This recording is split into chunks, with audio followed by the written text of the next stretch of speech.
Asinibingelele-ke sinamukele ngaphansi kwe-YouTube channel uSiba lukaZulu. Kwisifundo sethu namhlanje sizobheka isifenqo. Ake sibheke ukuthi izifenqo ziyini. Izifenqo ziyinkulumo ebeka into ethize ngendlela ethe phecelezi.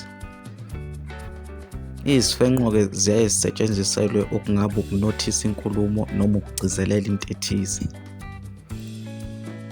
Nazi-ke izifenqo esizosibheka embukisweni namhlanje. Sizobheka isifaniso, siphinde sibheke isenza samuntu. Ake sihambe-ke sibheke ukuthi isifaniso siyini. Uma ngabe kufaniswa, kusuke kuqhathaniswa izinto ezimbili ezingefani kodwa ezinobudlelwano noma ezinokufana okuthile.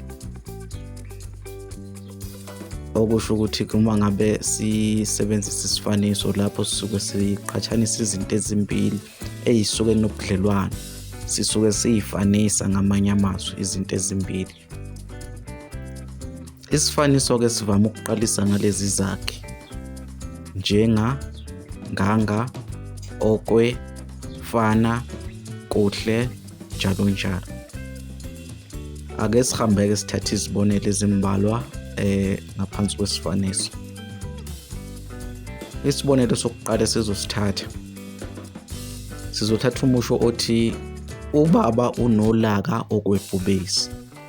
Siyabona kuloya musho ukuthi ubaba ufaniswe nebhubesi noma ulaka likababa lifaniswe nolebhubesi. Siyalazi ukuthi ibhubesi isilwane esinolaka esingahlehlela emuva. Okusho ukuthi ubaba lapho ulaka lakhe lifaniswa nani? Nebhubesi. Ngakho loya musho sithi uyisifaniso. Ake sithathe nasesinye isibonelo. Muhle njengelanga liphuma.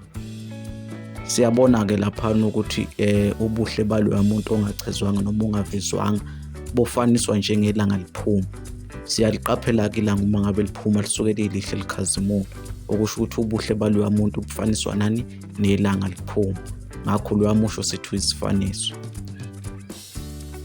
Ake sindluleke sibheke ukuthi isenza samuntu sona siyini. Isenza samuntu ilapho into engaphili inikezwa amandla ento ephilayo. Isenza samuntu-ke ilapho sithatha into engaphili ebese siyinikeza amandla ento ephilayo noma bese sichaza njengento ephilayo. Izinto-ke ezingebona abantu zenza izinto ezenziwa ngabantu. Okusho ukuthi lapha kwisenza samuntu izinto ezingaphili noma izinto ezingebona abantu zisuke zenziwa izinto ezenziwa ngabantu. Mhlawumbe uthatha into engaphili engeyena umuntu ebese uyichaza sengathi iyinto ephilayo noma ewumuntu. Ake sithathe nasi isibonelo sibone. Ake sibheke umusho othi lihamba kancane ilanga lanamhlanje.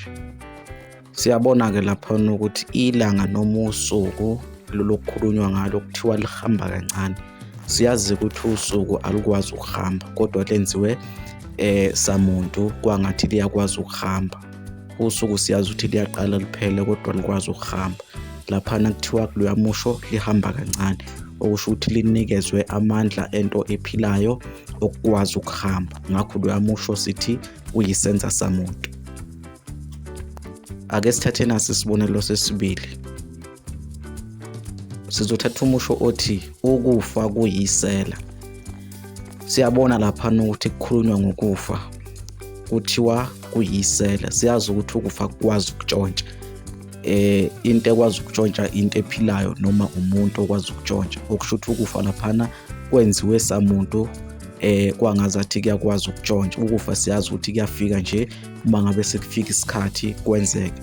Kodwa akusilisela kukwazi ukutshontsha. Okusho ukuthi ukufa lapha kwenziwe samuntu. Ngakho loya musho sithi uyisenza samuntu.